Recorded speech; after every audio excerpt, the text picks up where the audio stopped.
Pascal, on n'est pas prêt en Europe pour ce type de news. Donc, Zuckerberg qui a fait une émission de plus de 2 heures avec Joe Rogan où il balance en gros comme quoi il a été menacé, insulté par l'administration Biden. On n'est pas prêt, c'est confirmé. Il aurait cru, hein. C'est Ouais. une dinguerie. Ça commence à faire peur, ces histoires-là. Bon, il n'a pas été menacé directement par l'administration Biden, mais c'est ses équipes. Et c'est vrai que ça va au-delà de tout ce qu'on pourrait imaginer. Ceci dit, quand on écoute Matt Taibbi et les Twitter Files, ça ressemble terriblement, hein. Il y avait le FBI qui appelait directement les équipes de Twitter pour leur dire que voilà, ce tweet, il faut le faire baisser, etc. Donc là, avec Meta, on se rend compte que c'était la même chose, mais à une échelle encore bien supérieure. Et en fait, la fin du fact-checking, ça enlève en fait l'élément qui permet d'imposer euh, un discours. Je dis pas qu'il faut forcément promouvoir des nouvelles qui seraient dangereuses, mais le fait est que contrôler un réseau, c'est extrêmement difficile, voire pas possible, et que la fin du fact-checking, ça enlève en fait le point de contrôle. Et puis, c'est un réseau de, je crois, 1,5 milliard ou 2 milliards d'utilisateurs, hein. Meta, c'est un truc comme ça. Même plus, je crois qu'avec Instagram, Facebook et les autres, c'est 3 milliards et quelques d'utilisateurs par semaine. C'est complètement ahurissant. En fait, si tu contrôles le narratif qui est pas l'entier du narratif, mais si tu peux influencer le narratif, donc l'histoire, la story qui est racontée sur les différentes plateformes de méta, alors tu contrôles une bonne partie de l'information du monde. C'est évidemment un point complètement clé. À la limite, moi, je peux comprendre que le gouvernement, l'administration Biden, ils aient essayé parce que c'est presque trop tentant. On se met à leur place, hein, on a envie d'en être. Mais là, c'est clair que c'est un peu fini. Alors, je suis pas sûr que les gouvernements pourront pas avoir d'influence sur les community notes. On l'a vu aussi avec Wikipédia. Au départ, c'est toujours, hein, mais le Wikipédia, c'est un système où ce sont les utilisateurs qui éditent les textes, mais avec suffisamment de moyens, tu peux commencer à influencer en fait ce qui est écrit sur quelqu'un. Donc, je suis pas certain que la solution soit parfaite, mais disons, la solution des community notes m'a l'air moins pire. Ouais, on verra bien. En tout cas, c'est ce que Twitter, enfin X fait, et puis ça a l'air de marcher assez bien. Après, est-ce que tu penses que il y a quand même, enfin, on va peut-être commencer par un petit zoom out, mais c'est ce ralliement ou cette dénonciation de Zuckerberg, elle se fait quelques jours avant l'investiture de Trump. Sachant que Zuckerberg était un des plus grands soutiens à Biden. Est-ce qu'il l'a fait de plein gré ou pas? Je ne sais pas. Il avait aussi cette petite guéguerre avec Musk et il a lancé Threads justement pour concurrencer X et ça n'a pas forcément marché. Et maintenant, il retourne sa veste. Mais j'ai l'impression de ce que j'ai pu lire sur X, sur d'autres réseaux sociaux, c'est que les gens ont plus confiance en lui. Ouais, moi je crois pas. Je serais très curieux de savoir quelle est la taille de son team PR. Ça doit être très très imposant et important. Il a changé de coupe de cheveux, il s'est fait filmer en train de faire du wakeboard. Enfin bref, il devient cool, il met des chaînes autour du cou. Enfin, c'est un exercice de rebranding. Il faut pas oublier peut-être pour les auditeurs que Meta c'est une société assez particulière parce que Zuckerberg il a la majorité des droits de vote, pas la majorité des actions, mais la majorité des droits de vote, ce qui veut dire que c'est un CEO qui a pas besoin de faire attention à pas se faire virer par son conseil d'administration. En fait, tant qu'il décide de rester en place, il reste en place. Et du coup, ce qu'il fait, c'est qu'il essaye de gagner des sous.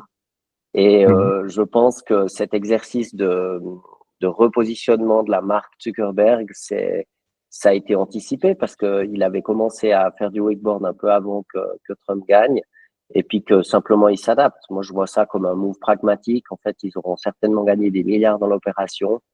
Euh, quand il y avait Biden, il a fait comme l'administration Biden a dit. Maintenant qu'il y a Trump, il s'adapte. C'est tout. je crois pas qu'il est ni visionnaire, ni qu'il a forcément une réelle opinion.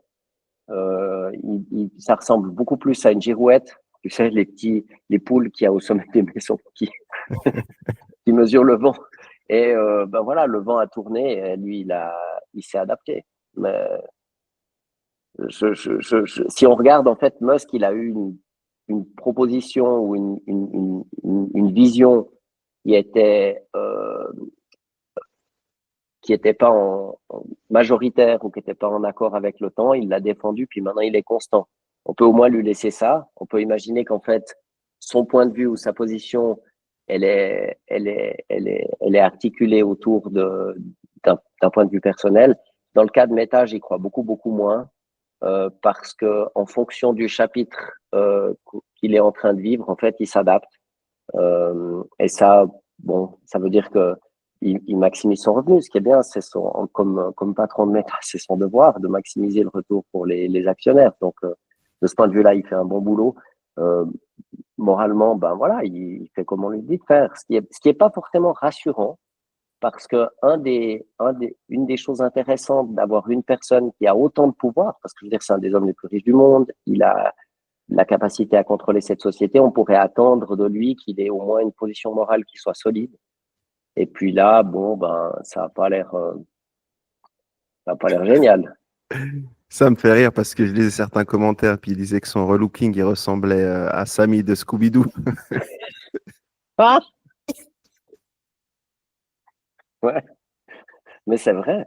Enfin, j'ose à peine imaginer l'équipe qu'il y a autour de lui pour faire des films, Tu sais, il a aussi une maison à Hawaï. Il racontait dans l'interview qu'il a fait avec Joe Rogan que ses filles, elles croyaient, parce qu'il y a je crois que c'est des cochons d'Inde qui ont été une espèce importée sur cette île et puis qui prolifèrent de manière endémique. Alors, ils sont obligés d'en réduire de réduire la taille de la population de cette espèce invasive. Et du coup, il raconte qu'en fait, ses filles croyaient qu'il était chasseur. Tu vois, il se présente en fait comme un mec complètement normal qui va à la chasse le matin. Salut chérie, j'ai été chasser une biche.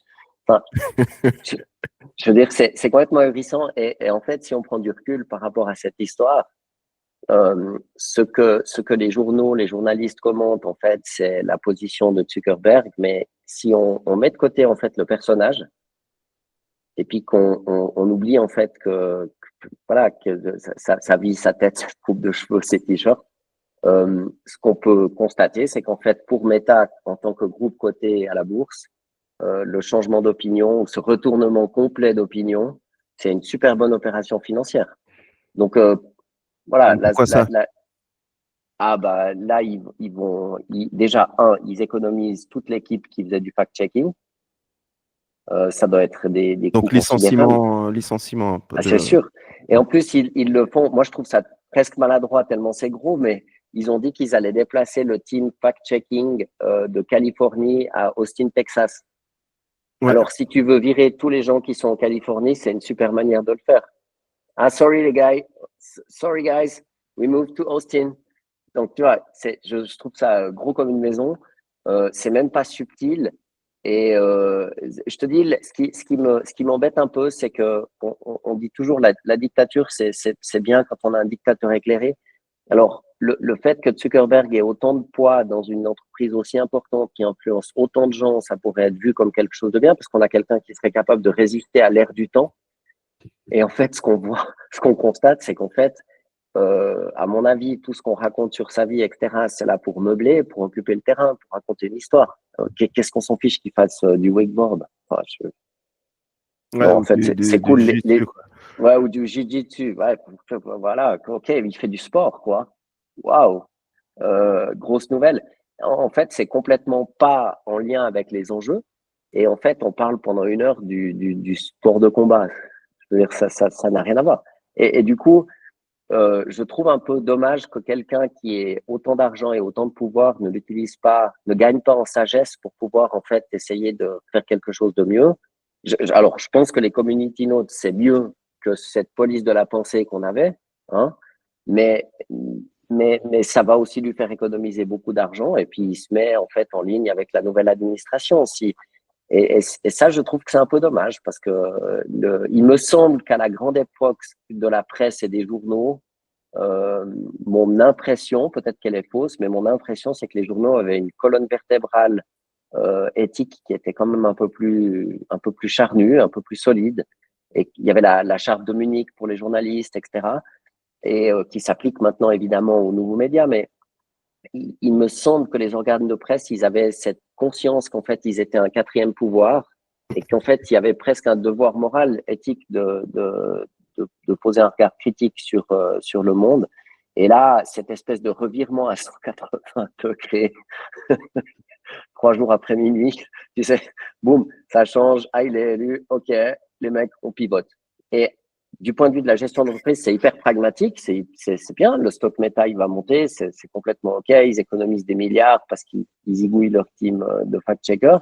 Bon, et encore une fois, je ne défends pas ça parce que je ne pense pas que c'était une bonne solution, mais le fait est que maintenant, ils sous-traitent la vérification des faits à la communauté. Donc, en fait, ils diminuent leurs coûts. Donc, c'est une super opération. Et si on pense aux multiples de méta, ça va augmenter leurs profits et du coup, là, Marc, il a dû gagner je ne sais pas combien de milliards en plus. C'est une opération pour lui qui est financièrement complètement ahurissante. Faut quand même voir ça, hein, c'est quand même une question de gros sous.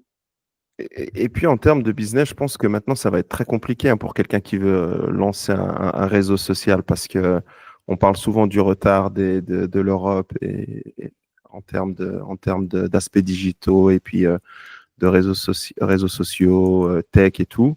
Mais tu as vu l'importance que ça a, en fait, vu qu'on en parle souvent, mais les médias traditionnels, ils sont presque morts et que maintenant, tu gagnes des élections grâce aux réseaux sociaux. Donc, je ne sais pas ce que tu en penses, mais moi, j'ai l'impression que enfin, les réseaux sociaux, c'est là où tout se passe, en fait. Alors, c'est là où tout se passe, c'est évident, mais si tu veux, c'est pas. On appelle ça réseaux sociaux, mais peut-être on peut le regarder un tout petit peu différemment. En fait, la presse ou l'imprimerie, on va dire, hein, c'est de là que ça vient. En fait, c'était les années 1400 et quelques, donc c'est un vieux truc. Puis ça s'est déployé dans la société. Au départ, quand l'imprimerie est arrivée, les gens ont imprimé plein de bêtises parce que ça les a amusés. Mais on s'est adapté en fait à ça. Et le fait d'imprimer sur du papier avec de l'encre, c'est devenu plus ou moins obsolète. Disons, ça va continuer à exister. Les livres continuent d'être imprimés. C'est toujours un très bel objet. Moi, j'ai du plaisir à en écrire un chaque année avec Manufacture Thinking, mais n'empêche, euh, c'est un peu pour la beauté de la chose. Et c'est pas tellement le réseau social, c'est plutôt le fait que c'est un réseau d'information. Et c'est un réseau d'information peer-to-peer, ça veut dire que n'importe qui peut en fait commenter n'importe quelle nouvelle et s'informer. Alors ça a deux conséquences. La première, c'est que les gens sont bien mieux informés. Euh, bah voilà, c'est comme ça. Et puis que la population doit commencer à développer un réflexe personnel, enfin une hygiène de vie qui permet de ne pas s'intoxiquer avec des mauvaises nouvelles. De nouveau, si quelqu'un mange tout le temps des produits surgelés, hautement travaillés, etc., ou du sucre au petit déjeuner, enfin bref, si tu as une hygiène de vie alimentaire qui est trop délétère, tu finis par être en mauvaise santé. Ben, c'est maintenant la même chose avec l'information. On peut plus se contenter d'acheter un journal qui a fait cette curation pour nous. Il faut s'intéresser à plein d'avis différents, puis passer du temps en fait à se forger une opinion et à définir un regard critique. Et ça, c'est quelque chose de nouveau. Donc, c'est pas tellement que c'est un réseau social, c'est un réseau tout court. C'est un réseau qui permet de diffuser des informations. Exemple, Julian Assange qui a qui a reçu plein d'informations et qui les a diffusées partout sur la planète. Si on n'avait pas eu les technologies digitales, on n'aurait jamais eu vent de ce qu'il a découvert. Et ça, bien entendu que pour les États-nations, c'est un changement de paradigme complet parce que tu peux plus conspirer en cachette dans ta cave, c'est fini. Maintenant, ce que font les gouvernements, en fait, c'est au sud de tous, c'est public. Et du coup, ça veut dire que la manière de diriger un État, la manière de diriger une entreprise, la manière d'informer les gens, elle change fondamentalement. Puis on est en train de passer à travers ce changement. Et moi, je crois que ces fact-checkers, donc c'est un reliquat de l'ancien monde, mais qui ne fonctionne pas parce qu'en fait, ce qui a changé, c'est que maintenant, on n'a plus quelques personnes qui définissent le vrai. On a un ensemble de gens qui s'affrontent enfin, s'affrontent, oui, parce que converger vers la vérité, déjà, c'est un processus, puis pas une fin, on n'y arrive jamais. En science, on connaît bien ça. Les affrontements, par exemple, entre scientifiques à l'université, c'est absolument terrible. Les gens ne se rendent pas compte, mais c'est d'un niveau de violence qui est terrible. Et pourquoi? Parce qu'en fait, d'essayer de comprendre ce qui se passe réellement, c'est compliqué. Donc, il faut qu'il y ait cet affrontement intellectuel. Et je pense que c'est ça qui se passe. Donc, il y a un réseau informationnel, et puis social, pas social, j'en sais rien. YouTube, c'est pas très social. C'est simplement que tu as énormément de connaissances, de points de vue, d'opinions, etc., etc. Et que si tu te nourris de toutes ces opinions, tu peux te forger une opinion personnelle qui est un peu mieux informée. Mais il faut avoir la tête sur les épaules, c'est clair. Donc, on peut dire que c'est justifié que tout le monde en Europe est en train de freak out, de péter un plomb, quand tu as Musk qui fait un tweet et qui dit qu'ils ont eu un deal secret avec la communauté européenne qui leur demandait de censurer en échange de pas avoir une amende. Donc, Exact, c'est exactement ça. Imagine par exemple que cette affaire, elle se soit passée en 1965. Musk, il n'aurait pas pu faire paraître dans le journal un éditorial qui dit qu'en fait, il avait reçu ce truc, ça aurait pris des jours et des jours, il n'aurait pas pu réagir en temps réel. Puis là, en fait, la communauté européenne veut le forcer à faire quelque chose, puis lui, il révèle en fait que la communauté européenne lui a proposé un deal secret, disant en gros que s'il censurait le contenu comment eux, dans le sens où l'Union européenne le voulait, alors il serait clément à son égard. Puis guess what? Juste après, comme il a dit non, puis qu'il a publié cette information, il a toute une série d'ennuis, et puis ce serait l'homme à abattre et la pire des plateformes possibles et imaginables. Ben ouais, c'est la vie, les gars. Et en fait, je pense que la plupart des leaders européens, ils ont simplement pas reçu le mémo. Ils sont très énervés parce qu'en fait, un réseau, ça se contrôle pas, ils y arriveront pas. Je pense qu'il n'y a aucune chance. Et du coup, il faut être dans une autre dynamique. C'est un autre rapport à la vérité, au vrai, à l'information. Le leadership est en train de changer. Et c'est très ennuyeux, en fait. Souvent, on a tendance à retomber dans les vieux réflexes, mais là, ça va pas fonctionner. On le voit avec X, on le voit. Mais il y a d'autres exemples. Hein, et le fait que Zuckerberg est pivoté maintenant, ça renforce le fait que voilà, la fête est finie. ça se contrôle plus. J'aimerais rectifier. Avant, ça se contrôlait. Quand Musk a repris Twitter, justement, bah, Oui. il a tout changé. Mais, et même maintenant, on attend la même politique de Google et puis de YouTube, notamment.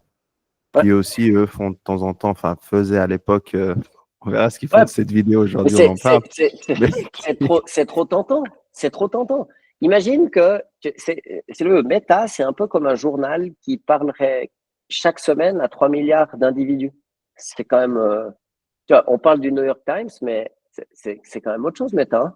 Alors, si tu peux exercer un certain contrôle sur le narratif qui touche un tiers des terriens, c'est quand même un sacré outil. Et encore une fois, je pense que ça a complètement remplacé Hollywood et le cinéma, c'est-à-dire que pendant plusieurs décennies, le cinéma, ça a été utilisé comme outil du soft power pour raconter l'histoire qu'on souhaitait raconter. Et puis maintenant, ce sont les réseaux sociaux qui le font. La prochaine étape, c'est l'IA, parce que l'IA et les LLM génératifs, ça va être du même ordre, c'est-à-dire ça va répondre à tes questions avec un point de vue. Et si tu peux influencer ça, c'est extraordinaire. Et tu as parfaitement raison. En fait, jusqu'à maintenant, ils ont tenté de contrôler un réseau. Puis on voit comment ça finit. C'est qu'au bout d'un moment, ça se sait. Et Ouais. là, ça marche plus. Et puis aussi, peut-être ce qu'il faut dire, c'est que ça vient pas forcément des fondateurs ou des dirigeants de Meta ou de Google ou autre. C'est que là, c'était clairement dit que ça l'administration Biden. Enfin, j'imagine un Larry Page ou Zuckerberg, quand il se lève le matin, il se dit, je vais pas censurer un discours, une narrative. Lui, ce qu'il veut, c'est que ça marche et que l'algorithme, justement, il pousse certaines discussions parce que justement, il y a de l'attraction, il y a de l'intérêt. C'est pas que Ouais, eux-mêmes avaient un agenda politique derrière et puis non. voulaient pousser Moi, un je crois narratif ils ont spécifique. un agenda financier. Voilà, c'est ça, c'est ce que je veux dire. Ouais, C'est ça, c'est financier, mais ils sont pas là en train de dire je vais forcément promouvoir cet homme politique ou l'autre. Enfin, ils sont arrivés à un tel point où ils ont, je sais pas quoi, 150, 200 milliards de fortune, que ça soit Biden ou Trump ou machin, leur plateforme, elle marche. C'est toutes ces régulations, elles sont venues des politiques qui ont mis leur nez ouais. justement dans Alors, je sais pas si elles sont venues des politiques ou de l'administration. Ce l'administration. Ouais. sont deux choses un peu différentes. Possiblement, ça vient un peu des politiques. C'est aussi possible, en fait, que les administrations, elles soient très fâchées avec le fait que la centralisation et le contrôle de l'information soient plus difficiles à appliquer. Mais à vrai dire, moi j'ai vraiment l'impression qu'on présente souvent en fait ces grands tech leaders de la Silicon Valley. Musk, c'est peut-être le seul qui a réellement une opinion puis qui essaye d'imprimer, qui a une vue sur le monde puis qui essaie de l'imprimer. Les autres, à mon avis, ils veulent juste rester très riches. Ce que je trouve étonnant, c'est qu'ils n'arrivent pas à sentir qu'ils sont déjà assez riches. Ils ont nettement plus d'argent qu'aucun humain sur Terre pourrait en dépenser dans une vie. Alors, je vois pas trop l'intérêt d'en avoir encore plus, mais donc c'est pour ça que je disais avant, je trouve un peu dommage en fait qu'ils profitent pas de cette situation fuck you money, tu vois, ils ont la capacité en fait à dire écoutez je m'en fiche et qu'il en faut toujours plus. Ça c'est un peu navrant, mais de mon point de vue toute la rhétorique qui est déployée autour de ces leaders de la tech, c'est là pour occuper le terrain, mais c'est avant tout une histoire de gros sous et rien d'autre. Ah, écoute, moi, pour Musk, je pense pas que ce serait une histoire de gros sous. Zuckerberg, c'est possible et tout, Pas mais que. Musk, je pense que Ouais, je suis lui, en d'accord. fait, et Trump, hein, le gars a failli être tué, quoi, tu vois. Mhm. Ouais. Musk aussi, il a Alors. toute une équipe de sécurité. Il a eu plein de menaces. Et puis, c'est vrai que ces derniers mois, bah, que ce soit Trump, que ce soit Musk, ils ont été, tu vois, aussi insultés, aussi, Mhm. ils ont reçu beaucoup de pression. Et puis, justement, c'est là où maintenant ils sont en train de régler leur compte. Et puis, ils ont un agenda politique qui leur plaisait pas forcément. Tu vois, et notamment, il y a un des enfants de Musk qui lui a changé de genre, tu vois. Et il l'a très mal supporté parce qu'il dit voilà, c'était le choix de son gamin, mais avec du recul, il pense que si on l'avait pas influencé, s'il n'y avait pas eu autant de facilité, il l'aurait peut-être pas fait. Puis c'est quelque chose que maintenant, bah, lui, il est parti un peu en croisade par rapport à ça. Mhm. Donc, j'ai l'impression que voilà, ils sont en train de régler leur truc personnel sur le wokisme, sur la façon de voir les choses. Et puis après, bah, où ça devient dangereux, c'est que là, ils sont complètement en train de freak out avec l'Allemagne, avec le Panama, avec le Groenland. Et on ne sait pas exactement ce qu'ils vont faire. Bon, je pense que j'entendais un commentateur géopolitique qui disait qu'en fait, Musk, il dit ce que les géopolitologues américains qu'on ne lit pas disent, écrivent. Et c'est vrai, en fait, l'Europe compte pas et il leur a simplement rappelé que c'était les États-Unis qui décidaient, pas l'Europe, c'est tout. Donc, je, je, je suis pas, je suis d'accord avec toi. Musk, en fait, il a une vraie vision des choses qu'on peut apprécier ou pas, mais je pense Ah oui, effectivement moi, je qu'il y suis a pas en cette train de le histoire défendre, hein. personnelle avec son fils, si tu veux, qui fait que voilà, il a une dent contre peut-être les excès qui ont été commis par rapport au genre, etc. Mais si on met ça de côté, en termes de géopolitique, ce que Musk fait avec l'Angleterre, l'Allemagne, l'Italie, la France, etc., c'est qu'il leur dit, les gars, c'est pas vous qui décidez. En Mm. gros, le message, c'est bon, les mecs, attendez, vous n'avez pas compris. C'est nous qui décidons. Et je crois que beaucoup du narratif en fait qu'on lit en Europe, il est là simplement pour essayer de faire croire qu'il y a un enjeu entre les leaders européens et les leaders américains. Mais je ne pense pas que ce soit le cas. L'Europe, elle suit. Et du coup, il faut que les leaders européens ils aient le nouveau playbook et puis qu'ils s'adaptent. Alors, il y aura évidemment deux positions. Il y a les gens qui vont faire leur marque et puis qui vont s'adapter. Et puis, il y en a d'autres qui vont essayer d'avoir une espèce de posture de résistance en se disant que dans 4 ou 8 ans, en fait, le vent va retourner puis qu'ils se préparent pour ça. Mais je suis pas sûr, je suis pas tout à fait certain, en fait, qu'il y ait grand enjeu en Europe. Si tu veux, l'Europe, elle a perdu une bonne partie, en fait, de son influence sur le monde. C'est plus là, en fait, que se passent les choses. Euh, bah voilà, c'est un peu triste pour nous qui vivons en Europe, mais il faut l'accepter. Et puis, est-ce que tu penses que justement, enfin, ce ralliement de Zuckerberg, donc le patron de Facebook, peut-être que Trump va l'utiliser aussi un peu comme responsable de communication, vu que X, tu as, 600 millions d'utilisateurs, et puis t'en parlais avant, Facebook, enfin Meta avec Facebook, Instagram, Thread, tu es plus à 3 milliards. Donc le reach, il est beaucoup plus grand avec Mhm. Zuckerberg que juste avec X. Ouais, tu peux le regarder en fait comme imagine que tu veuilles mettre en place des ambassades euh, Excellent. pour Hollywood partout dans le monde, ben, c'est un assez bon moyen. C'est ce qu'ils ont fait. Ben oui, je comprends qu'ils aient eu envie de le faire parce que c'est génial d'avoir un reach pareil. C'est comme si nous, on avait un channel YouTube qui faisait 8 milliards, 3 milliards de vues, c'est quand même une dinguerie. Ben, là, avec les différentes plateformes de méta, s'ils peuvent un tout petit peu influencer le narratif, ils contrôlent le narratif du monde. Donc, c'est clair, c'est la technique. C'est pas nouveau hein, du point de vue des US. Ils ont toujours compris avant les autres qu'en fait, c'est la story qui compte. Et le storytelling, ils sont super forts. Donc, ils essayent de faire ça. On verra si en fait la story suffit. Parce que les faits commencent à avoir la peau dure. Donc, je ne sais pas si ça suffira, mais clairement, pour Trump, à mon avis, c'est une histoire réglée. Ils se sont alignés, c'est done. C'est fait. À mon avis, c'est pas un sujet de préoccupation pour lui. Même qu'il ait supprimé son compte Facebook en 2021, tu penses que c'est Je bon? pense qu'il s'en fiche complètement. Il est pas du tout à ce niveau. Si tu C'est pas veux, inclus. toi et moi, en tant qu'individu, si on se fait supprimer un compte, on est ému. Puis voilà, le mec, il est président des États-Unis, il a gagné. Marc, il a tourné Kazakh. C'est fait. Que tu veux qu'ils sont bêtes à essayer d'avoir raison. Il a déjà gagné. Donc, next, tu vois. Maintenant, Trump, ce sera le président qui devra faire avaler la pilule que la guerre en Ukraine a été perdue par les États-Unis. On verra comment ils s'y prend. Il aura Taïwan à gérer. Il y a tout ce qui se passe dans le Middle East qui est pas triste non plus. Donc, c'est ça, en fait, qu'il a sur la table. Et puis, l'autre chose, c'est de relancer, en fait, une période de croissance économique pour les États-Unis en se basant sur l'IA. Et je pense que c'est pour ça, en fait, qu'ils veulent rénover le gouvernement. C'est pour euh, moderniser l'appareil d'État. Ce sera probablement le premier État euh, majeur, leader dans le monde qui le fait.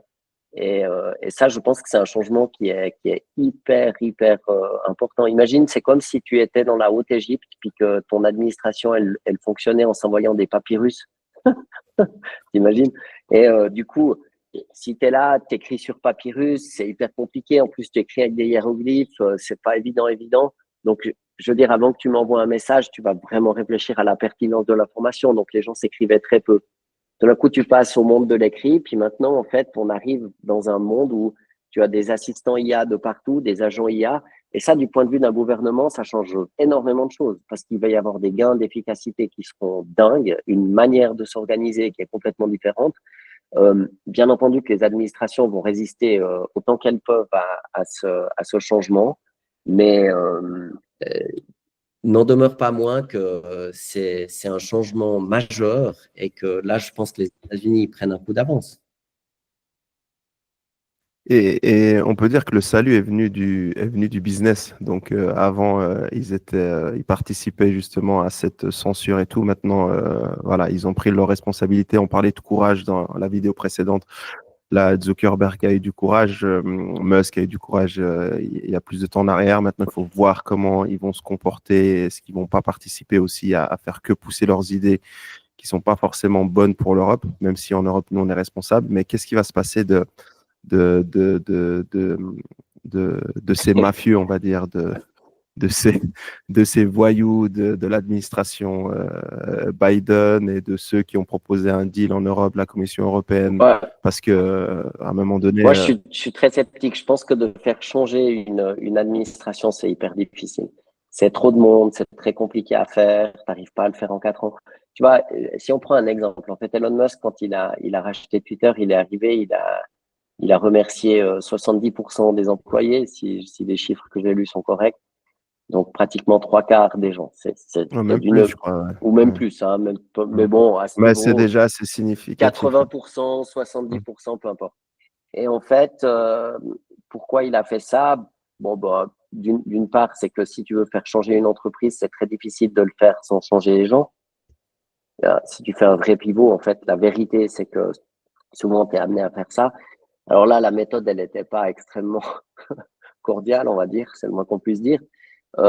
Mais est-ce que tu peux faire ça avec une administration? Non. En fait, remercier quelqu'un dans l'administration, c'est compliqué. Je ne sais pas à quel point c'est difficile aux États-Unis, mais il y a quand même des services essentiels qui sont assurés par l'État. Tu peux pas simplement arriver avec une. Tu vois, si imaginons que Twitter, après qu'ils aient remercié 80% des employés, connaissent une panne de 3 jours. Bon, et alors, c'est pas. Alors ça ferait des grands titres des journaux, puis tout le monde dirait que Elon c'est un plouc. Mais la vérité, c'est que c'est pas grave. Ça n'a pas d'importance. Si maintenant l'État est en panne pendant 3 ou 30 jours, ça va poser un problème. Parce que l'État, il ramasse les poubelles, il donne des permis de construire, il donne des subventions pour les crèches, etc., etc. Ils font des tas de choses utiles et essentielles, en fait. Il y a aussi l'armée, etc., tous les pouvoirs régaliens, la police. Donc, tu peux pas prendre le risque d'avoir un État qui est en panne, un État, hein, pas juste pas avoir de politiciens, comme on a eu en Belgique. C'est quelque chose de différent. Pas avoir de politique, bon, ben, les États survivent, mais pas taper dans l'administration, c'est vraiment un truc qui est risqué. Et je pense que c'est probablement l'organisation la plus difficile à faire évoluer. C'est un défi qui est absolument dingue. Et personnellement, je pense que ça ne changera que lentement et que ça changera qu'en introduisant des technologies qui sont nouvelles. En fait, si tu changes en fait la manière dont tu stockes l'information, la manière dont tu communiques, etc., avec des agents IA qui ont une mission et puis qui revoient toute une série de data, tu peux considérablement accélérer les choses. Mais je pense pas que ce soit juste d'affirmer que si tu es un bon chef d'entreprise, tu es forcément un bon chef d'une administration. Il me semble que ce sont deux missions qui sont assez différentes et je suis pas certain que les mêmes méthodes s'appliquent. Écoute, moi, je serais un peu plus dur dans le sens, c'est que c'est vrai, comme tu dis, il ne faut pas que l'État soit à l'arrêt, mais tu as aussi plein de personnes qui font rien.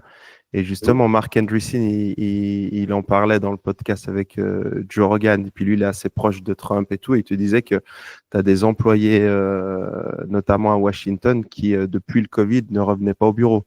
Ils devaient être là une journée par mois. Et ce qu'ils faisaient, c'est que ils venaient la dernière journée du mois et la première journée du mois. Donc, ils restaient 2 jours sur place. Et Mmh. puis, qui continuaient de toucher leur salaire de fonctionnaire de Washington, mais ils vivaient en Ouais. Louisiane, dans d'autres trucs. Et même, ils ont détecté que pas mal utilisaient, tu sais, des hardware pour faire bouger ta souris, tu sais, pour que quand tu es devant ton écran, bah, tu as l'impression que tu travailles. Donc, je pense que ça a été identifié, ça a été détecté. Et toutes les personnes qui ne font rien et qui prennent un salaire du gouvernement, bah, ils vont se faire licencier. Ça, je suis sûr que si Elon Musk il rentre dedans, qu'on aime ou qu'on n'aime pas, en tout cas, il a des méthodes qui ont l'air de marcher, tu vois. Tout le monde pensait qu'il allait se Mmh. casser la gueule avec X. Et que là, s'il vient, et c'est pas pour faire le guignol, et puis il n'a pas besoin d'argent. Donc, il va pas juste rejoindre l'administration Trump pour faire plaisir aux gens, quoi. Je suis d'accord avec toi, mais si tu veux, j'ai entendu cette interview de euh, Andreessen, mais ok, admettons qu'il y ait j'ai aucun doute qu'en fait il y ait des fonctionnaires américains qui vivent je sais pas où à Cuba puis qui font semblant de travailler, comme dans toutes les administrations du monde et comme dans toutes les entreprises du monde. Je veux dire, je- tu sais, on a toujours l'argument en fait que le privé est beaucoup plus efficace que le public. Je suis pas si sûr. Je pense que le privé, la différence, c'est qu'en fait, si tout d'un coup ça devient de part trop inefficace, ça se voit mieux. Parce que ça se compte en euros, en dollars, en francs suisses, peu importe. Mais en fait, on peut mesurer l'efficacité de manière plus simple. Tandis que pour un gouvernement, c'est plus difficile parce que il y a des choses que tu dois faire à long terme. Par exemple, je connais quelqu'un qui est très impliqué pour la Suisse romande, pour la planification de la mobilité. Ça veut dire qu'il regarde l'augmentation de la population, où est-ce qu'il faut faire plus de routes, plus de trains, etc., etc. Ben, En fait, c'est le travail assez humble d'un petit groupe de personnes en fait qui essaie d'avoir un coup d'avance parce que les infrastructures ferroviaires ou les routes, c'est pas quelque chose que tu fais en 5 minutes. Donc il faut regarder un petit peu devant. Est-ce qu'on peut dire qu'ils sont inefficaces? Non, en fait, ils sont simplement sur un horizon de temps qui est différent. Et je pense que moi, je suis pas du tout persuadé en fait que le public ce soit moins efficace que le privé. Au fond, d'accord. J'y crois pas vraiment. Il faudrait Ça qu'on ait des dépend où. chiffres et tout. Ça dépend où, mais ça dépend des. Ouais, mais ça dépend aussi des entreprises. Tu peux avoir des bouts dans une entreprise qui sont incroyablement inefficaces. Si tu veux, Kodak, en 1976, ils inventent la photographie digitale et ils en meurent. Bon, c'est une entreprise privée. Ils sont morts la même chose. Donc Ouais, mais le truc, c'est que quand c'est une entreprise privée, bah, si elle fait faillite, bah, voilà, c'est ses dirigeants qui font faillite et les employés. Et le problème, c'est quand c'est l'État, ça fait pas faillite et puis c'est l'argent public. Donc, c'est les oui, impôts et puis tu perds de l'argent. Enfin, je je suis sais pas d'accord, à mais combien elle s'élève la dette aux États-Unis ouais, ouais. ou même en Europe ou en France ou en Non, mais Allemagne. la dette américaine, elle n'est pas liée à l'inefficacité de l'État. C'est pas ça qui creuse la dette. Non, mais tu as Le, énormément quand même d'argent qui partent dans oui, les oui, salaires pour des gens c'est considérable. Non, non, mais moi, qui servent à je rien. suis pas en train de dire qu'il faut pas essayer de rendre l'État plus efficace. Et d'ailleurs, je suis absolument persuadé qu'il y a plein de gens à l'État qui souhaiteraient que ce soit plus efficace. C'est Ah juste bah que oui. c'est très difficile. Parce que l'État, il doit demeurer. Il doit avoir si je veux, tu sais, il y a en anglais, on a ce terme failed state. Euh, tu sais, donc il y a un État tout d'un coup qui ne remplit plus ses missions. C'est difficile à dire, qui ne remplit plus ses missions. Et en fait, ben voilà, il y a les réseaux d'eau sont plus assainis, les renoncés ne plus, etc., etc. La sécurité n'est plus assurée. Les pays où ça arrive, c'est la guerre civile. C'est arrivé en Somalie, c'est pas super rigolo. Si on posait la question aux citoyens somaliens, ils diraient ouais, bah écoutez, on va se prendre un État qui est inefficace à 50%, puis comme ça, c'est pas la guerre civile. Je suis sûr qu'ils seraient très contents d'avoir ça. Donc, je dis pas qu'il faut pas avoir pour volonté de rendre l'État plus efficace, c'est absolument nécessaire. Je pense que c'est la technologie qui va s'en charger et pas la vision d'un ou d'une politicienne. J'y crois pas du tout. C'est exactement comme pour les journaux papier. C'est en fait Internet qui a forcé en fait un rapport à l'information qui est différent. Et ça n'a pas été la décision d'un seul homme. Ça a été la technologie qui a tout emporté comme une vague. Et je pense qu'en fait, dans l'État, ce sera la même chose. C'est notamment toutes les technologies digitales, mais l'IA, je pense que ça fait ça amène un vrai changement qui va prendre 3, 5, 10 ans pour être digéré. Et ça va faire évoluer l'État. Mais je ne crois pas qu'on puisse prendre les mêmes risques avec une entreprise privée qu'avec l'État. Parce que si Kodak fait faillite, si Twitter arrête de fonctionner, voilà, ça va aller. Si l'État le pays dans lequel tu vis a un État qui est failed, alors c'est beaucoup moins rigolo. Donc, si Est-ce tu que veux, peut-être l'État est déjà failed, hein? Bah, je sais pas si tu regardes l'Europe, ça tourne encore, mais non, on non, peut non, dire non, qu'on non, est fail, non? non, Et on est même les mauvais. États-Unis. On est Ok. mauvais. Pas, bon, les Ça États-Unis, ça dépend reste. comment tu définis failed alors. Ouais, alors c'était je ne sais plus comment s'appelle ce politicien français. Euh, c'est un fataliste écologique là qui explique qu'on va arriver dans un moment complètement glauque avec le réchauffement climatique, etc., qu'il faut s'acheter une petite maison à la campagne, avoir des chevaux, etc., etc., un puits. Et du coup, il définissait en fait la notion d'effondrement d'un État en examinant les services clés qu'un État fournit. Et puis, le truc à regarder, c'est pas est-ce que ça marche plus ou moins bien, c'est est-ce que ça fonctionne tout court. Et en Europe, en fait, les États européens fonctionnent. L'Europe, c'est un des endroits au monde qui est le plus agréable à habiter. Ça fonctionne, les bus arrivent, il y a des bus, les impôts sont récoltés. Ça fonctionne. Grosso modo, ça fonctionne. Et le distinguo, c'est l'administration des nations européennes, elle fonctionne. La déconnade, elle est beaucoup plus au niveau politique. Je pense que ce sont les politiciens qui sont perdus. Les gens qu'on entend, ce sont les politiciens, ce ne sont pas les gens qui sont dans l'administration. Les Ouais, gens qui c'est sont dans important l'administration, ils font leur job. C'est quelque chose de complètement différent. Et à mon avis, les politiciens, ils ont perdu la main sur ses administrations, clairement. Je pense que Trump, on verra s'il arrive à faire quelque chose. Moi, je doute que 4 ans ce soit suffisant. Mais à mon avis, la bonne stratégie, c'est ils vont faire entrer toutes ces technologies nouvelles, notamment l'IA, euh, dans l'administration, et ça va produire nécessairement une adaptation, inévitablement. Mais je ne pense pas qu'avec l'État, la clé, ce soit quel est le nombre de fonctionnaires. Bien entendu que c'est important parce que ça influence le budget, mais c'est pas ça, en fait, qui fait la dette d'un État. C'est souvent le manque de croissance, le manque d'idées, le manque d'innovation, le manque de croissance économique. C'est ça le vrai problème. Ce que j'aime bien dans ce que tu dis, c'est qu'ils vont faire rentrer cette technologie et s'ils le font, 4 ans, c'est largement suffisant pour le faire et c'est qu'après, tu vois, le switching cost ou si ça tourne bien, bah, les personnes qui vont venir après, que ce soit les démocrates ou les républicains, normalement, ils ne pourront plus quitter ces systèmes, tu vois. Et ça va rajouter de la transparence, ça va rajouter un accès à de la donnée structurée et que tu pourras interpréter et que les gens pourront plus faire ce qu'ils ont fait. Enfin, les politiques, comme tu disais, ne pourront plus faire ce qu'ils veulent. Donc, ramener un peu ce côté business au sein de l'État pour le transformer digitalement, je pense que c'est super intéressant. Ah, je pense que c'est complètement nécessaire. C'est un peu comme si on disait à l'État, il y a quelques siècles, non, non, pas de papier, pas de crayon.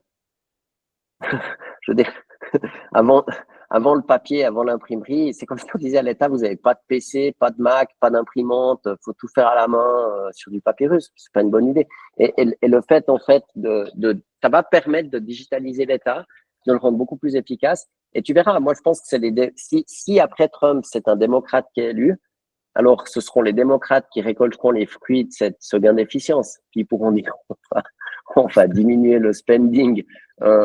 C'est souvent comme ça en politique, en fait. Il faut être courageux, prendre une décision, elle paye que 10 ans plus tard, et puis c'est pas toi qui en récolte les fruits. Mais c'est égal. Je pense que là, fondamentalement, au-delà des opinions de chacun, c'est qu'ils vont faire entrer ces technologies dans l'État et l'appareil administratif américain. Et que ça a le potentiel de durer parce que, comme tu l'as constaté ou beaucoup de nos éditeurs, une fois que tu utilises ChatGPT, tu reviens pas en arrière. C'est trop efficace, c'est trop agréable, c'est trop puissant. Ouais. Donc, une fois que tu as ça, maintenant, si tu regardes fast forward 3 ans avec des agents IA qui vont aller examiner si les demandes et la paperasserie pour une demande d'asile est bien remplie, si un permis de construire est pertinent, si l'aménagement du territoire il est cohérent ainsi. Ça, ce sont des choses qui, là, on est sur des temps de cycle qui sont extrêmement lents. Ça dure des années, des décennies, c'est très, très lent. Et je pense que si on digitalise un petit peu ces processus, tout en gardant la main, en fait, sur les missions et les objectifs, il y a la possibilité d'aller. Est-ce que tu penses que c'est le moment où la blockchain va entrer ou pas? Va être utilisée? Je sais pas, c'est difficile à dire, mais je suis pas certain que la blockchain, ce soit un composant technique qui soit si important. À mon avis, ça n'a que peu d'importance. Ça permet simplement d'augmenter la lisibilité, la sécurité et la confiance qu'on accorde à une information. Mais c'est une brique technologique de mon point de vue. La blockchain, s'il n'y avait pas le Bitcoin, on n'en parlerait jamais. Comme le Bitcoin, ça vaut je ne sais pas combien de zillions.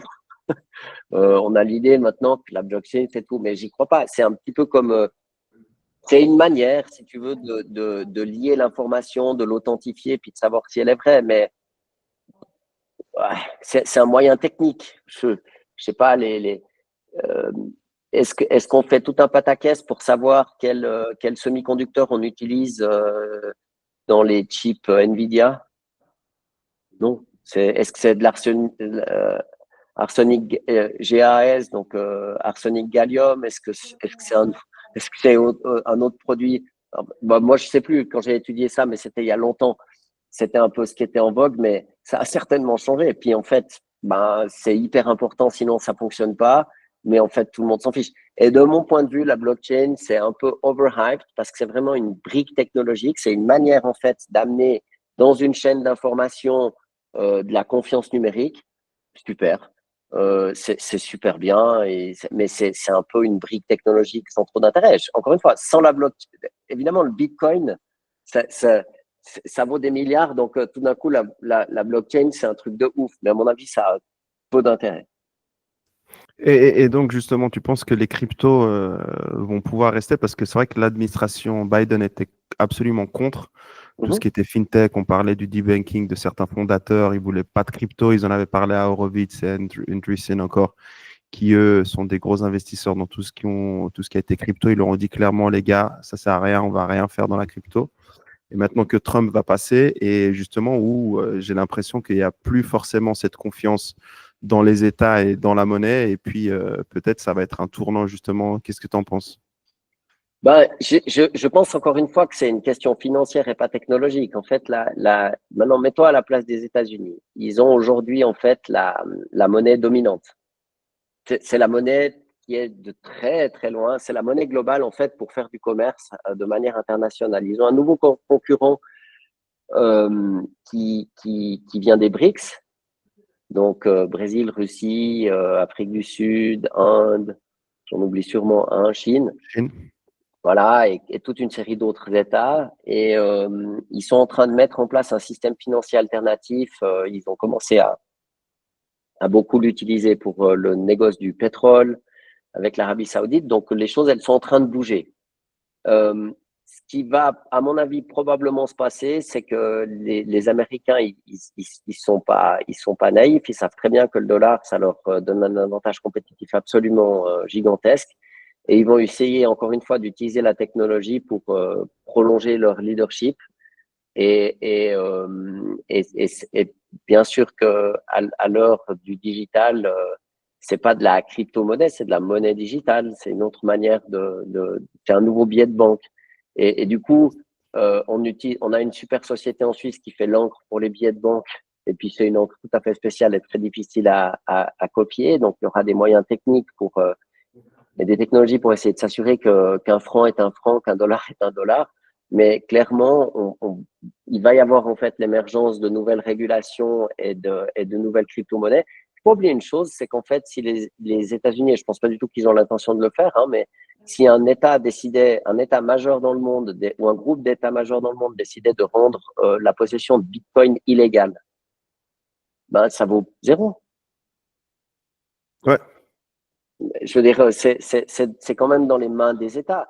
Euh, Tu peux rendre, par exemple, toute transaction en Bitcoin, il pourrait imposer une taxe dessus, 10%, je sais rien, tu vois. Donc, tu as mille moyens de ruiner le système. Et je pense que s'ils ne le font pas, c'est qu'en fait, ils voient la monnaie digitale comme what's next for the US dollar. En tout cas, moi, c'est ce que je ferais et je pense qu'ils vont pas se priver et ils vont essayer de prolonger en fait la dominance de la monnaie américaine, à savoir le dollar, sur le monde en fournissant les bonnes choses. Et ils auraient tort de s'en priver. Alors, bien sûr, les BRICS, ils vont pas se laisser faire comme ça. Mais peut-être qu'en fait, via la digitalisation de la monnaie, on arrivera à avoir une global currency, qui est aujourd'hui le dollar, qui sera peut-être dans une gouvernance plus globale, plus multipolaire, un peu plus raisonnable. Peut-être qu'on va y arriver. Ok. Et justement, par rapport aux BRICS, comment tu vois leur relation avec l'Europe? Parce que Ben, je pense que l'Europe compte plus d'un point de vue géopolitique, c'est-à-dire que ça sert à rien d'en parler. En fait, l'Europe, ah, t'es aussi catégorique là-dessus, quoi. ouais, je pense elle a pas de poids. Ou elle a plus de poids, ou elle a pas, ou elle a plus de Elle en a poids. plus, bien sûr, mais on a expliqué à la planète pendant quelques centaines d'années, voire enfin, après la révolution industrielle, on a pris le lead parce qu'on avait des canons. On a posé notre vision du monde. Donc, en fait, nous, on se dit, ah ben, notre vision, comme ça fait des centaines d'années que notre vision du monde, c'est la vision du monde, on s'est habitué. C'est bonheur, en fait, d'avoir raison. Mais en fait, je ne pense pas que l'Europe ait forcément tort. C'est simplement qu'on n'a plus les moyens militaires, économiques et on n'a plus le capital politique pour simplement imposer notre vie. Il faut se mettre à la place des autres. L'Europe a réussi en fait à à pousser toutes ces technologies qui ont permis à plein de pays émergents qui sont plus en train d'émerger, mais qui ont émergé. Ça fait une grosse différence. Et puis, ben, ils veulent leur part du gâteau. Donc, en fait, je pense que quand on a fait pendant des années l'apologie de la diversité, c'est le moment de s'en réjouir pour de vrai, puis de dire qu'en fait, s'il y a une place pour tout le monde, c'est bonheur. C'est pas grave pour l'Europe. C'est juste qu'il faut s'habituer à ce qu'on soit plus au centre du jeu. On l'est Toi, c'est plus. pas grave, c'est grave, quoi. C'est grave Ça dans le dépend. sens où économiquement parlant, t'as plus, Ah, ça, c'est ennuyeux, je suis d'accord avec toi, c'est mais ça. Enfin, si tu veux, tu peux pas dire on est inclusif et puis pas être d'accord avec ça, hein. Il faut être conséquent au bout d'un moment. Donc là, on va être inclusif pour de vrai. Et puis, on va pouvoir rentrer dans un monde multipolaire qui sera plus agréable. Le problème, c'est la transition. C'est évident qu'on va arriver vers quelque chose de plus fluide et de plus souple. Le problème, c'est qu'on est passé d'un truc où l'Europe avait le guidon et, enfin, le volant. Puis, ils pensent qu'ils l'ont encore, alors qu'ils l'ont plus du tout. Et le fait que le pipeline Nord Stream ait explosé, le fait qu'il y ait cette guerre en Ukraine, qui est un proxy de la guerre entre la Russie et les États-Unis, on voit très bien que c'est pas l'Europe qui décide. Donc, en fait, on est à la traîne des États-Unis, ce qui est pas plus mal, c'est comme ça, c'est la vie. Euh, euh, mais c'est pas nécessairement l'Europe qui décide. Et je suis pas sûr qu'elle ait vocation à diriger le monde. Si on se pose la question 10 secondes, d'où on a l'idée en fait que l'Europe devrait diriger le monde et imposer ses vues à tout le monde. C'est c'est vrai. bizarre comme idée, tu vois. Euh, pour les gens qui ont eu la chance de voyager un peu, je sais pas, si tu vas au Japon, tu es dans un monde complètement différent. L'Indonésie, c'est encore autre chose. La Chine, c'est pouf. L'Afrique, il y a plein de pays en Afrique. L'Afrique, c'est un continent gigantesque. C'est le continent qui a la plus grande natalité. C'est l'avenir du monde. Donc, on peut pas dire. Est-ce que les politiciens européens se préoccupent de savoir ce que le peuple sénégalais souhaite et pense? Je sais pas. J'ai pas l'impression que ça fait la une des journaux. Alors qu'en fait, il y a beaucoup de monde et puis qu'ils ont la jeunesse pour eux. Donc, je crois pas que ce soit dramatique que nous ne soyons plus les seuls à avoir euh, le juste aux lèvres, on pourrait dire, ou tu vois. Mais il faut s'habituer à l'idée en fait que ça doit pas forcément venir de nous, et puis qu'il faut être dans la co-construction. D'ailleurs, Antonio Guterres, il a été au meeting à Kazan avec les BRICS, hein, il y a participé parce qu'ils mettent en place un nouveau système qui remplace SWIFT, une nouvelle monnaie. Enfin, en Europe, on aime bien dire que ça n'a aucune importance. C'est pas du tout vrai. C'est un changement c'est les plaques tectoniques qui sont en train de bouger. Alors nous, évidemment, dans l'espace intellectuel dans lequel on navigue, on le voit pas, mais je pense que les choses enfin, ça a déjà tourné. C'est pas dramatique. Il faut simplement prendre le réflexe, en fait, de se mettre à la place de l'autre, puis d'essayer de voir comment est-ce que lui envisagerait les choses. C'est plus l'Europe qui est au centre du jeu et qui décide seule. Et Et donc, du coup, non, vas-y. tu penses c'est quoi justement, enfin, encore les rares avantages concurrentiels qu'on a, parce qu'on parle de guerre technologique, de guerre économique, et guerre militaire, je vais la mettre entre parenthèses, mais si on s'attarde sur l'aspect technologique, bah, on sait qu'on ne fabrique pas de chips, on sait que au niveau IA, on est largué, au niveau même automobile, etc. Et ça a une implication sur l'aspect économique. Mais sur quoi on pourrait bosser en fait? Bon, alors, très sincèrement, je pense qu'on est assez mal. En fait, ce qu'on a pour nous, c'est notre art de vivre. C'est un continent dans lequel il fait bon vivre. Il y a la règle de droit qui s'applique. On est en plus ou moins en sécurité. Il y a de beaux bâtiments. Le risque, c'est qu'on se transforme en grand Disneyland. Et puis que les gens aillent visiter Rome, Venise, Paris, Amsterdam, par camion et camion, par wagon entier de touristes. Donc ça, c'est une des choses qui va rester, c'est l'art de vivre, la nourriture, le savoir-vivre, ces anciennes civilisations qui ont beaucoup d'héritage culturel. Donc ça va rester. On a le Louvre, par exemple, c'est bon. Donc de devenir une espèce de gigantesque Disneyland, on pourrait dire. Ce qui sera pas très agréable. Regarde à Venise, hein, ils sont en train d'essayer de pas perdre leur ville, mais On a toujours des universités qui sont excellentes, même si le problème après, c'est qu'on n'arrive pas, en termes de grands chiffres, on n'arrive pas à transformer l'essai pour rejoindre le wagon des industries nouvelles qui se créent. La preuve avec l'IA, on a complètement loupé le coche. Mais on n'a pas non plus ce dynamisme. Une chose qu'on peut noter aussi, c'est que le continent européen, il est en moyenne quand même très âgé. Et en Ça tombe bien. général, hein? J'ai dit que ça tombe bien. Non, mais il est très âgé. Donc, en fait, si l'âge médian de la population, il est plutôt élevé, t'es un peu moins sur le dynamisme, puis un peu plus sur la gestion des acquis. C'est normal. Donc, en fait, il y a ça semble clair. Tu sais, si on regarde en fait l'histoire du monde, il y a un temps où c'était différentes capitales européennes qui avaient le lead. Et puis après, ça s'est déplacé à New York, puis après à Los Angeles, puis maintenant, ben, ça va plutôt du côté de Pékin. Donc, c'est en train de bouger. C'est comme ça. L'espèce humaine n'a pas disparu à cause de ça. Il faut juste conscientiser le fait qu'en fait, on est dans un mouvement, l'accepter, et puis on voit les profits. Du point de vue du lead technologique, je pense que ça va pas être évident du tout. Une chose que l'Europe a pour elle, c'est la qualité de l'engineering et du manufacturing. Donc, s'il n'y a pas de manufacture, à mon avis, on est cuit. Il faut fabriquer des choses. Si tu fabriques rien puis que tu fais que de faire des plans, que tu n'as que des avocats, des financiers et des chefs, en guillemets, il y a pas de bien-être économique à long terme. Donc, en fait, il faut réindustrialiser ce continent. Comment, j'en sais rien.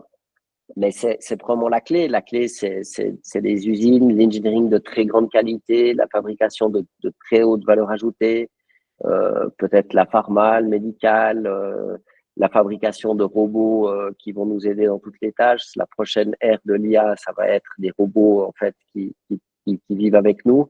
Il va bien falloir les fabriquer à quelque part et peut-être que dans la même idée qu'avec les voitures européennes, on saura en Europe fabriquer des robots d'excellente qualité. Ça pourrait être une immense opportunité. Parce que là, il faut toute une série de sous-traitants, tout un colossal, une chaîne de valeur complètement colossale. Mais à mon avis, à long terme, stratégiquement, ce qui compte, c'est d'avoir des usines. Sinon, on n'y arrivera pas. Ok. Et puis c'est un petit peu aussi ce qui se passe à Zurich avec tous ceux qui sortent de l'ETH, enfin le PFZ et puis l'école polytechnique de Lausanne où ils vont bosser chez Google, chez OpenAI, chez Amazon aussi. C'est une des voies, hein, parce que c'est vrai que, comme tu dis, on a des super bons ingénieurs et des super bons mathématiciens, etc. Et puis, au final, ils vont bosser pour des grands groupes qui, eux, s'intéressent à venir, des grands groupes tech qui s'intéressent à venir en Europe, pour parler de la Suisse. Ouais. Alors, pour la Suisse, moi, je suis pas inquiet. La Suisse, elle va s'adapter et puis elle n'a pas de domaine économique tellement majeur qu'en fait, si un domaine, un ami me disait le jour que la finance, c'est environ 7% du PIB. C'est pas rien, hein, mais c'est pas vrai qu'en fait, la perception qu'en fait, la Suisse, ce sont les banques, c'est faux. Il y a aussi le trading international. Il y a plein d'activités, en fait, en Suisse. C'est un tissu économique extrêmement varié, extrêmement résilient, puis qui a l'habitude de se battre.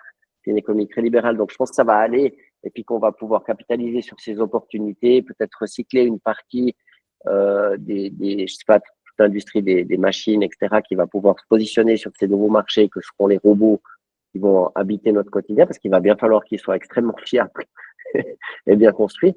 Et ça, c'est quelque chose typiquement qu'en Suisse et qu'en Europe, on sait bien faire. Donc là, il y a plein d'opportunités devant nous. C'est simplement que je pense que le point essentiel, en fait, pour que le continent européen ne se transforme pas uniquement en un Disneyland géant, c'est qu'en fait, on fabrique des choses. Parce que quand on n'a plus le volume, la fabrication, la manufacture ou les usines, en fait, on n'arrive pas, on perd le savoir-faire. Même si tu formes des super ingénieurs qui savent faire des trucs compliqués, il faut en fait ce retour du terrain, il faut les usines pour en fait comprendre comment on transfère ou on transforme une bonne idée en quelque chose de réel. Quel type de leader peut nous amener à ça?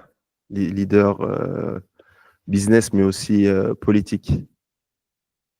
Mis à part qu'on a parlé ce week-end de politique et je suis en train de te pousser à faire de la politique. Donc, non, je vais essayer de convaincre Pascal. C'est très flatteur, je te remercie, mais je suis pas sûr qu'en fait, en fait, le boulot de capitaine d'industrie ou de politicien, il est très différent parce qu'en fait, quand tu diriges une entreprise, comme Musk quand il rachète Twitter, il fait ce qu'il veut. Donc il a un pouvoir réel en fait, il peut faire changer les choses. Alors bien entendu que si ça marche pas, il est très vite sanctionné et puis que ça peut être extrêmement dur, mais euh, les résultats en fait sont mesurés très vite. Je pense que l'art de la politique, il est quand même assez différent parce qu'il s'agit de d'accompagner la, tout le monde. Quand tu fais de la politique, tu peux pas. Évidemment, tu te fais lire en ayant un programme politique. Il faut qu'il soit honnête, visionnaire et applicable, mais tu peux pas après appliquer la politique uniquement pour les gens qui sont élus. Il faut faire en sorte que le vivre ensemble soit possible. Donc c'est un exercice qui est assez différent et c'est pas uniquement l'exercice du pouvoir, c'est le fait de, je pense, beaucoup plus de lire le réel, de l'expliquer, puis de proposer une sortie en étant, si possible, apaisant. Parce que les grands leaders très volontaires et très dictatoriaux, ça n'a pas donné d'excellents résultats, surtout en Europe. Hein. On n'en a pas un très bon souvenir. Et je pense que ça ne fait pas des sociétés qui sont très agréables à vivre. En fait, quand tu as quelqu'un qui vient et qui pense tout savoir, en fait, c'est assez désagréable. Mais par contre, là, il y aura une nouvelle génération de leaders politiques qui vont pouvoir lire les choses avec un petit peu plus de lire et dire les choses. Je suis pas sûr que les leaders politiques d'aujourd'hui ne voient pas ce qui se passe. Peut-être, je sais pas. Mais en tout cas, ils le disent peu. Ils le disent peu. Et du coup, soit ils comprennent pas et ça c'est ennuyeux, soit ils comprennent et ils disent pas, c'est tout à fait ennuyeux aussi. Mais ce qu'il faut arriver, c'est comprendre, dire, expliquer et ensuite emmener. Il faut emmener les gens vers un projet collectif qui soit intéressant. Et je pense qu'on va passer de l'électoralisme court terme, donnez-moi 4 ou 5 ans pour que je fasse rien, à voilà le programme à long terme. Et ce sera une autre manière de faire de la politique, probablement une manière qui sera plus intéressante.